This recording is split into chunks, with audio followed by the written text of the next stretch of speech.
Hi folks, back again. After reviewing the footage from the last video, I realised that whilst this might be RCD protected, that circuit there that leads to the extension lead that goes under the beds, that isn't RCD protected. So what I'm going to do is take this out because I don't really use it. I actually installed it so I could put an electric blanket on the bed when I was staying here and charge my phone and stuff. But I've never used it. I always go 12 volt. So what I'm going to do is I'm going to remove this, and then I've got some plastic conduit, and I'm going to put plastic conduit coming out the bottom of that across here, just to make it tidier and get all that just looking a little bit nicer. So I've got all my bits and pieces with me. I've got all the fittings with me. So I'm going to get this off, remove this circuit here, and then get this one tidied up and looking a little bit better. So bear with me, I'll get the front off this plug and, this socket, and I'll get all the wiring removed. So back in 2 seconds. That's the socket removed and the cable removed. And I'm just going to take out these little cable clamps because what I want to do is put this conduit on.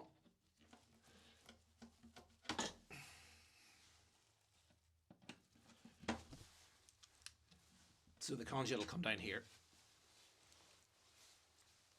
and that's just, never had one of these before, so that's actually half the conduit going right up into the plug. Come down here,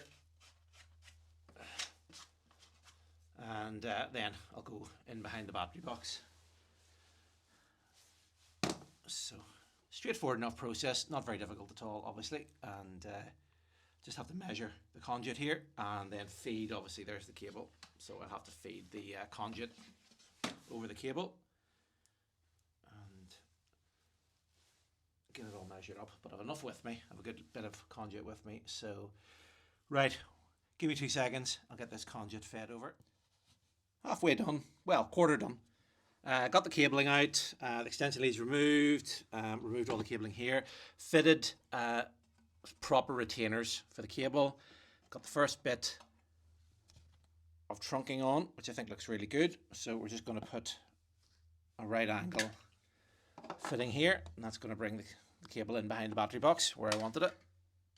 And that just tidies it up nicely. Looks a lot better than the way it was before. And I was able to hide where I removed off the little cable clips. I was able to hide them in behind these little brackets, so it looks well so far. So I'm gonna have to cut it length here, across here, get the cable up it and inside, and then I can start getting these clips on as well along here. My little torch ran out of power, but I have another one here, so I'll turn that on so you can see. Let's make it a little dimmer. There, that's better. So yeah, there we go. Cable all running in behind the battery box the way it should be, and everything is buttoned up tight. I'll pop down here and get the generator and connect it up just to make sure the RCD part is still working, and maybe run the heater for the radiator for a while just to make sure that's all going, and then the extension lead that has been removed, and I will think of something else. But that looks, I mean, if you look at it from back here, it's so much better than the way it looked before. If I can get a screenshot, I'll put a screenshot up of what it looked like before, but I think that is so much better. Much better. It looks way more original, especially when you can, all this trunking here, that was all original to the post as well. And obviously I did it over here, but that looks so much better. But I'll run down and get the generator and we'll connect it up and just make sure everything is 100%. Right, the generator is running and both sockets are working and the RCD is working. I tested that a couple of times. So the generator is only 1 kilowatt, so I have this on 750 watts, but for a room this size, that is more than adequate. And then I've also fitted this. So this is a replica of the original battery monitor. So this was to monitor the radio battery in the posts. And a guy called Michael Prescott, who is restoring Brindle Post over in the UK, he has made these little replicas, and they work basically essentially the same way. So as long as when it detects the battery dropping below a certain voltage, the green light goes off and the little red LED goes on, and that is connected up into the battery box like it would have been originally, and then obviously I have my other one here. Now that one is a lot more sensitive. The circuitry built into that is a lot more sensitive, so that lets me know exactly what the battery's doing. So that'll go from green to orange, and then a slow flash, and then a fast flash, and then into red. And pretty much when it goes into orange, you know that's when you basically have to recharge the battery. And my little Golf battery is working fine. I generally keep this fully charged. I'll leave my car keys down here. I generally have this fully charged at home all the time, and I have quite a few of these little Life Pro batteries now, and lithium batteries, and I keep them fully charged at home because they come in very, very handy, especially for doing radio. For doing amateur radio, you know, they're brilliant for doing portable work.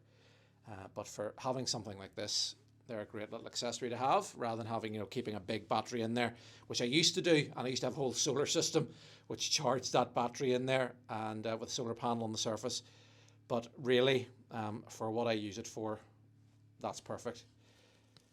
So everything's working well. Post is nice and clean, which wouldn't be a surprise if it was dirty. Well, it would be a surprise if it was dirty because it was clean the other day. And I gave all the surfaces, all the sort of cold surfaces, I wiped them all down with mold killer. This cable had a bit of mold on it. That's all clean. The radiator, it had a bit of mold on the cable as well. So anything like cables, I've wiped all them down, wiped all the surfaces down with mold killer. And that just keeps the post clean. There was only a little bit of mold. You know, we're not talking crazy amounts, but just to keep things like that free of mold so it doesn't take over. And then I come down here one day and find the entire post absolutely covered in it. But there we go. Very, very quick little video. Very, very quick and easy upgrade for all that. I like that. Really like this.